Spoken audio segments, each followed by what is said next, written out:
Jemaat yang dikasihi Tuhan, salam jumpa, selamat malam dan shalom bagi kita semua. Puji dan syukur pada malam hari ini kita diberikan kesempatan oleh Tuhan untuk menikmati kembali sehati di dalam doa bersama dengan Gereja Toraja, Gereja Toraja Jemaat Warakas, Klasis Pulau Jawa. Mari kita mempersiapkan hati kita untuk menyambut kasih Tuhan ini. Kita masuk di dalam saat teduh.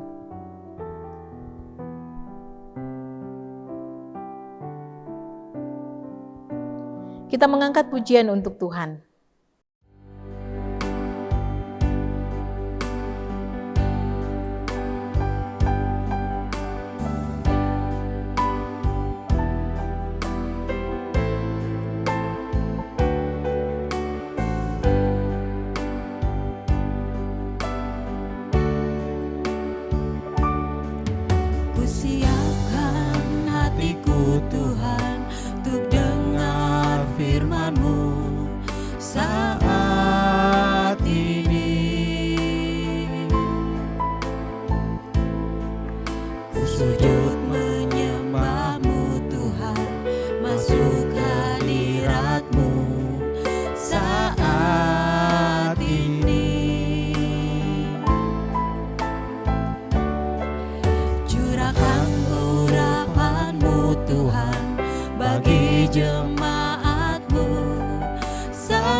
Siapkan hatiku Tuhan untuk dengar firman-Mu.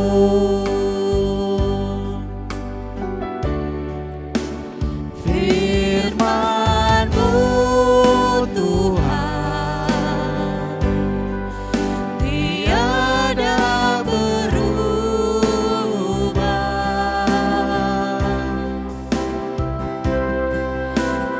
dahulu, sekarang, selama-lamanya, tiada berubah. Firman-Mu Tuhan, penolong hidupku, ku siapkan hatiku Tuhan untuk dengar firman-Mu.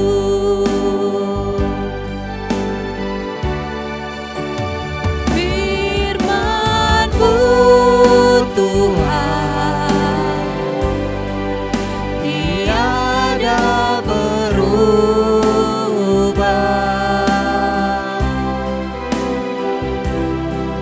Dahulu, sekarang, selama-lamanya, tiada berubah. Firman-Mu Tuhan, penolong hidupku, ku siapkan hatiku Tuhan untuk dengar firman-Mu.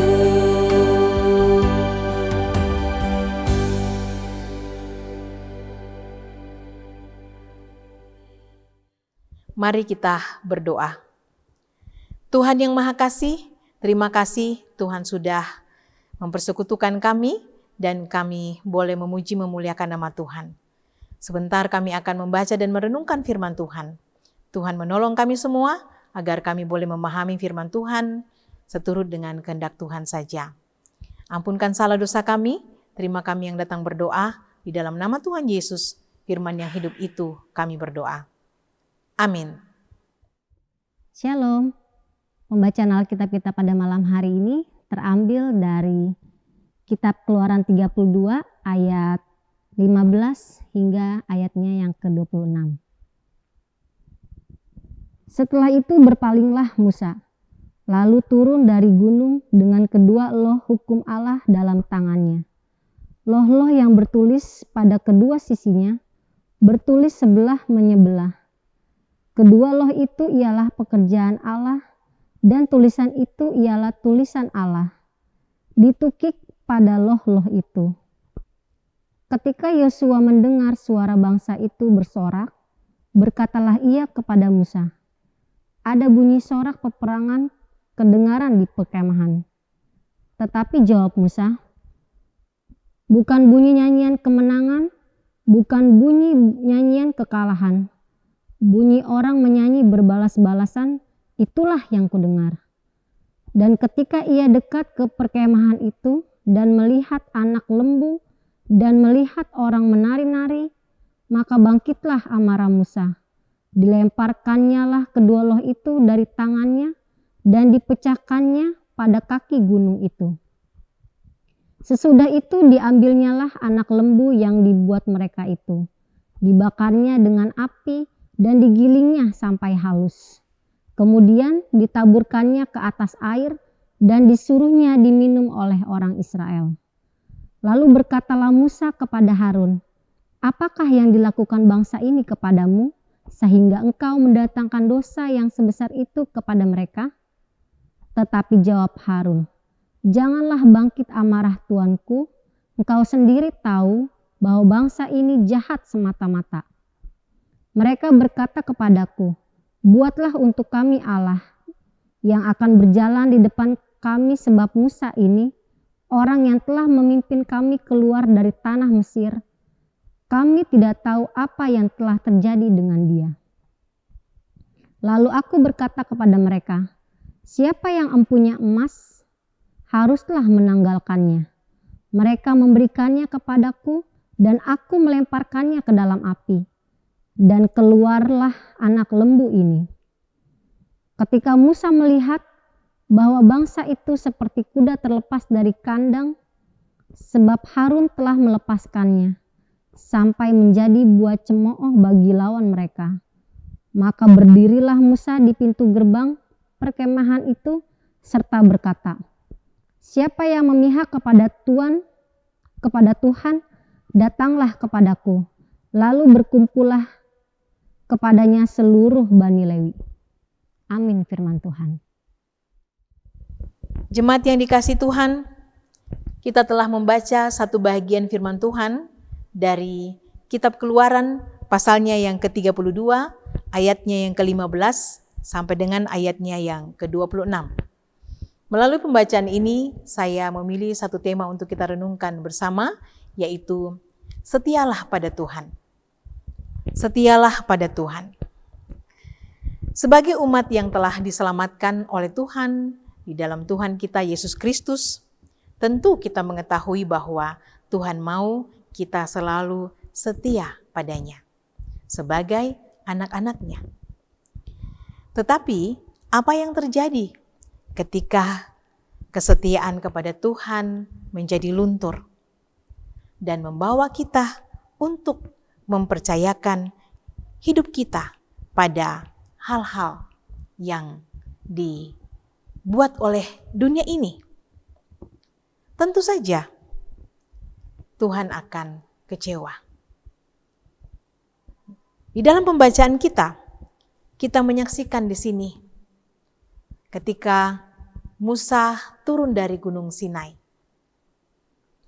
Di atas Gunung Sinai itu ia mendapatkan atau diberikan oleh Tuhan 2 loh batu yang bertuliskan firman Tuhan. Ketika Musa turun dari gunung setelah sekian hari lamanya, ia berada di atas gunung itu dan berbicara kepada Tuhan. Dan setelah ia turun, apa yang terjadi? Ia sangat terkejut menyaksikan umat Israel telah sedang menari-nari dan menyembah kepada anak lembu emas. Musa berkata kepada Harun yang menemani umat Israel pada saat itu, "Apakah yang dilakukan bangsa ini kepadamu, sehingga engkau mendatangkan dosa yang sebesar itu kepada mereka?"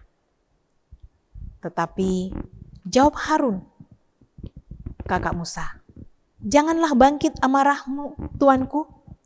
Engkau sendiri tahu bahwa bangsa ini jahat semata-mata. Mereka berkata kepadaku, buatlah untuk kami Allah yang berjalan di depan kami. Sebab Musa ini, orang yang telah memimpin kami keluar dari tanah Mesir, kami tidak tahu apa yang telah terjadi dengan dia. Jadi umat Israel ini tidak tahan untuk menunggu Musa berlama-lama turun dari Gunung Sinai. Mereka berpikir tentang apa yang terjadi pada Musa.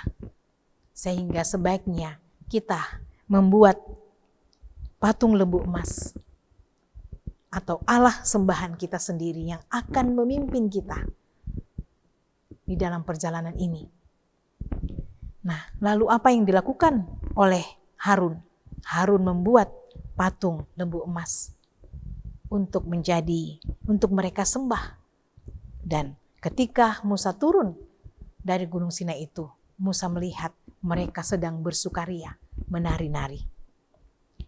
Ketika Musa menyaksikan hal itu, ada dua hal yang dilakukan oleh Musa untuk menunjukkan betapa marahnya ia terhadap umat Tuhan pada saat itu.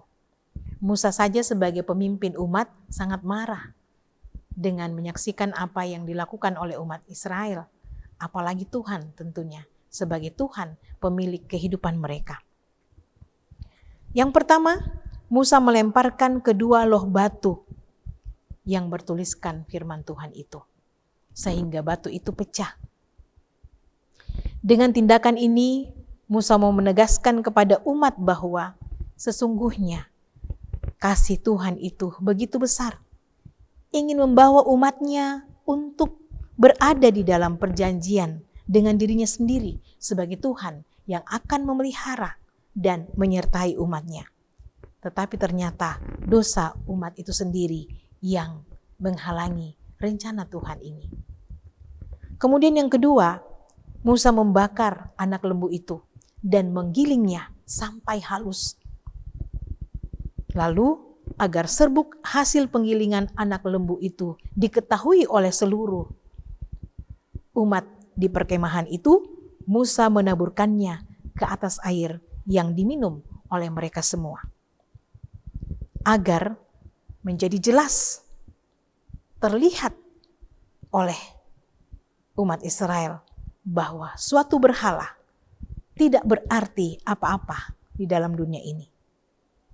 Musa menghancurkannya sedemikian rupa hingga tidak berwujud lagi untuk menunjukkan bahwa ilah-ilah palsu itu tidak mampu menolong dirinya sendiri.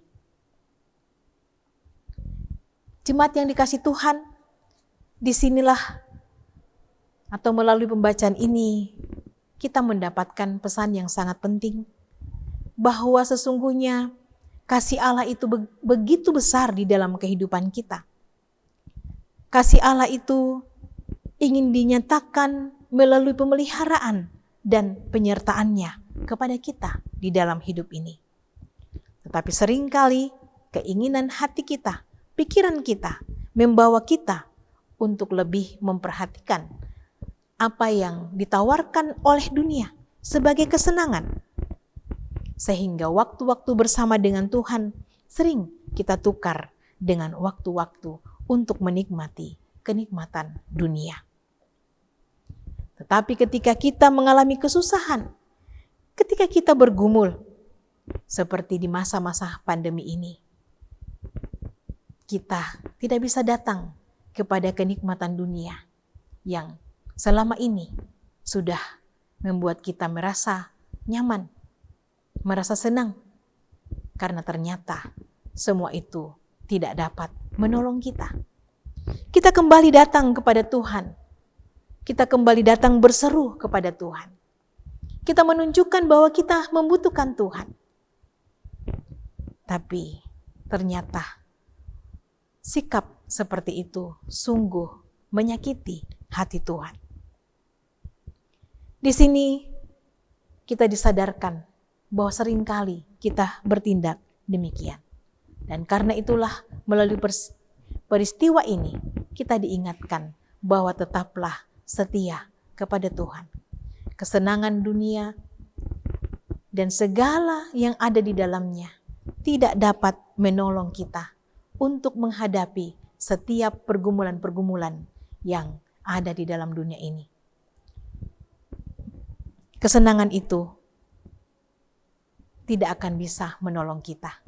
Jangankan menolong kita, menolong setiap hal yang terjadi di dalam dunia ini saja. Mereka semua itu tidak berdaya. Apalagi mau menolong kita. Karena itu jangan sekali-kali meragukan Tuhan. Jangan sekali-kali tidak setia pada Tuhan. Mari kita terus memperteguh iman. Kita menantikan Tuhan dalam setiap pergumulan-pergumulan kita. Tetap percaya dan memaknai hidup dengan benar. Amin firman-Nya. Mari kita mengangkat pujian untuk Tuhan.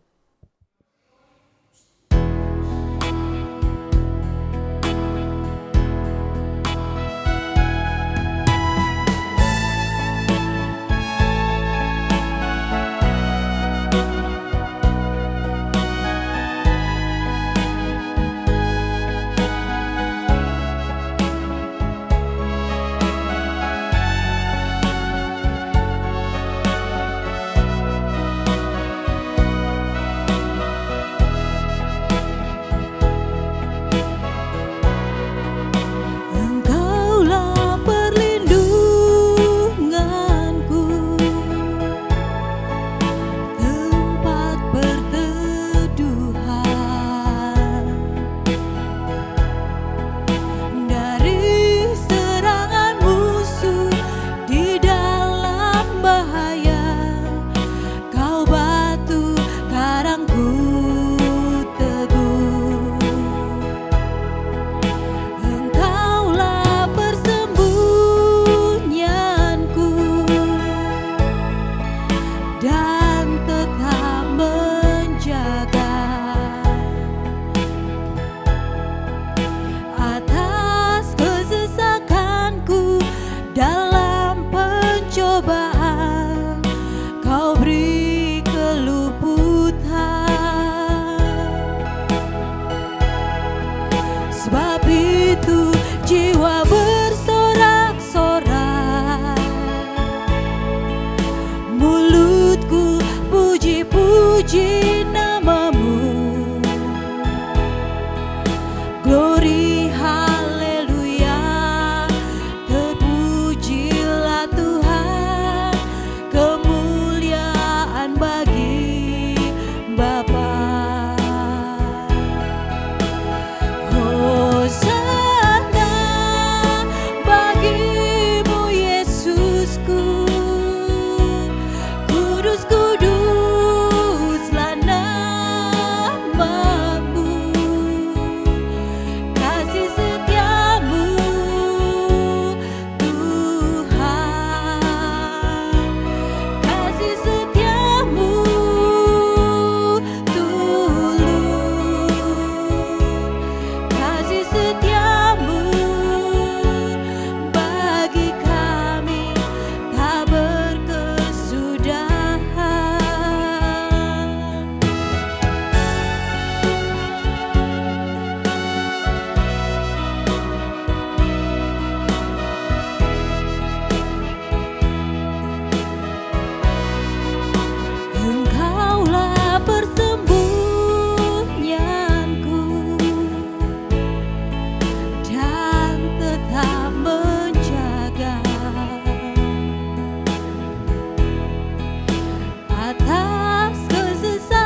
kasih setiamu bagi kami tak berkesudahan.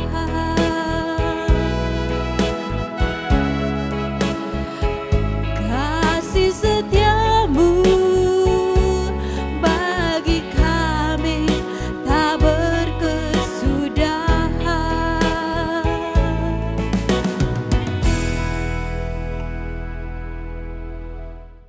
Mari kita satu di dalam doa. Tuhan yang Maha Kasih, terima kasih pada malam hari ini. Kembali Tuhan mengingatkan kami untuk selalu setia pada Tuhan. Apapun yang terjadi, firman Tuhan mengingatkan kami untuk menunggu dan terus menunggu akan karya Tuhan yang akan dinyatakan di dalam hidup ini.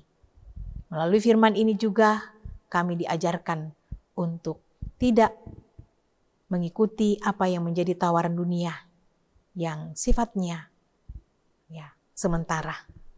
Karena semua itu tidak akan menolong kami. Biarlah melalui keadaan-keadaan yang terjadi pada saat ini, semakin mendekatkan diri kami kepada Tuhan, dan semakin membuat kami menyadari bahwa Tuhan, kami tidak sanggup untuk menghadapi pergumulan ini tanpa pertolongan dari Tuhan sendiri.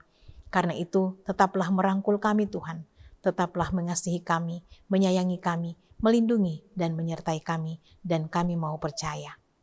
Tuhan yang Maha Kasih, terima kasih untuk pemeliharaan Tuhan dalam aktivitas keseharian dari pagi, siang hingga malam hari. Terima kasih di dalam rumah tangga, di dalam pekerjaan dan juga kehidupan anak-anak semua, kami boleh menikmati akan pertolongan Tuhan. Juga di dalam menghadapi berbagai pergumulan sakit penyakit, secara khusus paparan pandemi saat ini Tuhan. Tuhan tetap menolong kami, menyertai kami di dalam menjalani kehidupan ini sehingga kami tetap kuat dan semangat. Kami percaya di dalam tubuh kami yang saat ini sedang dalam proses-proses pemulihan, baik di rumah sakit maupun juga di rumah, kami percaya kuasa mau bekerja dan akan menolong kami semuanya. Ya Tuhan yang Maha Kasih, melalui peristiwa pandemi yang saat ini sedang terjadi, ada begitu banyak kehidupan yang penuh dengan air mata dan penderitaan karena ditinggalkan oleh sanak keluarga. Hiburkanlah mereka semua Tuhan, kuatkanlah mereka untuk menghadapi dan menjalani kehidupan yang Tuhan masih percayakan bagi setiap keluarga yang ditinggalkan. Ya Tuhan yang Maha Kasih, sungguh kami sangat tidak berdaya menghadapi pandemi ini. Kami terus berdoa, Tuhan pulihkanlah kami Tuhan, ampunkanlah segala salah dan dosa kami. Janganlah semua itu menjadi penghalang di dalam Engkau menyatakan kasih dan kemurahan yang daripadamu Tuhan. Dan berkatilah tenaga medis, pemerintah dalam memberikan pendampingan bagi masyarakat menghadapi akan badai pandemi COVID-19 pada saat ini. Tuhan yang Maha Kasih, Tuhan yang baik, kami serahkan seluruh kehidupan kami kepadamu Tuhan. Malam gelap gulita menyelubungi kami, sebentar kami akan istirahat. Lindungi kami Tuhan dan kuatkan kami. Sertai kami sehingga besok pagi boleh bangun dengan tubuh penuh keberkatan untuk menyambut hari dan kehidupan yang baru karunia-Mu. Inilah doa kami, inilah seru sembahyang kami. Di dalam nama Tuhan kami Yesus Kristus yang sudah mengajar kami berdoa. Bapa kami di dalam sorga, dikuduskanlah nama-Mu. Datanglah kerajaan-Mu. Jadilah kehendak-Mu di bumi seperti di sorga. Berikanlah kami pada hari ini makanan kami yang secukupnya. Dan ampunilah kami akan kesalahan kami, seperti kami juga mengampuni orang yang bersalah kepada kami. Dan janganlah membawa kami ke dalam pencobaan, tapi lepaskanlah kami daripada yang jahat, karena Engkau yang punya kerajaan dan kuasa dan kemuliaan sampai selama-lamanya. Amin. Jemaat yang dikasihi Tuhan, kita telah bersama-sama menikmati persekutuan yang indah melalui sehati di dalam doa pada malam hari ini. Tetaplah setia, tetaplah semangat. Tuhan akan memberkati kita selalu. Sampai jumpa di sehati di dalam doa pada hari-hari selanjutnya. Tuhan mengasihi kita semua. Shalom.